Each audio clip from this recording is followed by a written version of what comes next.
Alright guys, welcome back. Today's another leg day for you.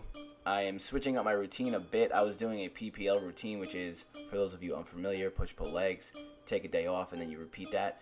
So it comes out to about 6 days per week training. Right now, my time constraints, I can't do that, so I'm moving on to a 4-day approach, which is going to be an upper, lower, off, off on the weekend split.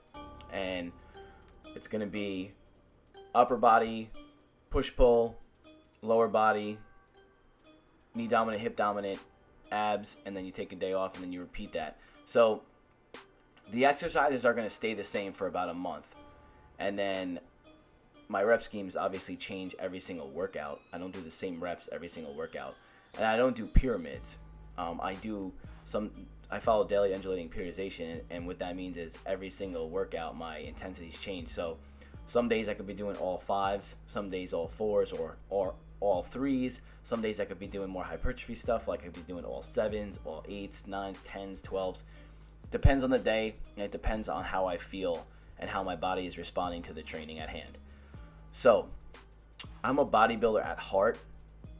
I love that lifestyle. I'm just coming at it with a smarter approach. I'm not trying to bash anybody that is a bodybuilder and follows a bro split and a single body part split a week. If it works for you and you have no issues or any joint pains or overuse injuries, that's completely fine. If it works for you, it works for you. My friend does it, and he does super high volume, and he's really strong, and he's a beast, so it obviously works for him. But for me, I was getting overuse injuries. It wasn't productive. It was actually counterproductive. So knowing what I know with exercise science and how long I've been a trainer, I'm just trying to use a smarter approach. And by smarter, I mean I'm just trying to balance out my joints a little better. For everything I do going forward, I do coming back. For everything I do going up, I do coming down. And I do a lot of core stability work. So in this exercise here, I'm doing rear foot elevated split squats, or Bulgarian split squats. I love this variation. I actually can't bilateral or 2-leg squat at all. I don't have the mobility in my ankles and my hip joint. Every time I do it, my lower back just kills me. So I do this version a lot. This is my favorite, my go-to exercise. I'm doing it in about a 4-inch deficit there. So there's absolutely no difference in terms of strength gains between going bilateral or unilateral, going 2 legs or 1 leg. Same exact gains in strength and hypertrophy can be done as long as it's hard, effective, and it's progressive overload. All right, so Barbell RDLs here on deck. I'm going to let this play out, and I'll see you guys in a second when I move on to some accessory work.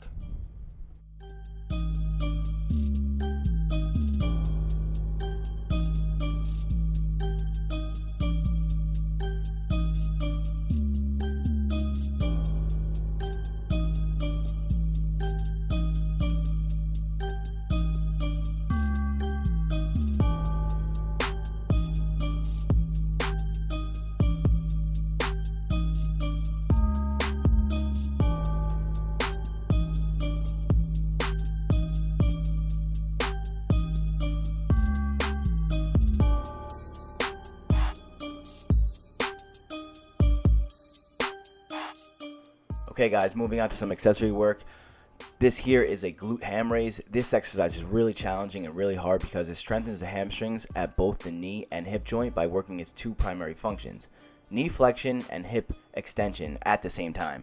Whereas a deadlift primarily works hip extension and all the leg curl variations work only knee flexion. This is really hard because it's working both those joint actions at the same time. That's why you see me with this little green band here, because my hamstrings are bitches and they can't handle this. Now a little fun fact for you. If you guys see NFL players particularly pulling hamstrings, you'll know right off the bat that they have bad strength and conditioning coaches. And here's why. The hamstrings are supposed to lengthen, and especially when you're running. Now, if these guys are pulling hamstrings, that basically means that their hamstrings are tight, and it's a sign of a bad strength and conditioning coach, because if a strength and conditioning coach does exercises like the glute ham raise and like deadlift variations that practice a lot of lengthening, then when they go to lengthen their hamstring, they won't tear it. Okay? It's only when that strength coach doesn't do these exercises, or has them doing too much of the leg curl variations, which actually shortens the muscle. So then when they go to lengthen it, it's not used to being lengthened because they're doing shortening exercises a lot, and boom, they get tears. So if you guys see that, that is a bad sign. And that's why the New York Giants got rid of their strength and conditioning coach of 14 years, because every season, like 7 players had hamstring tears. And not like I'm a disgruntled fan or anything, but come on, man. All right, moving on, we have one of my favorite exercises. This is the barbell ab rollout. The weight doesn't really matter. I'm using the 25s because they're a little thicker and it allows more stability. But this is the anti-extension component of my ab training.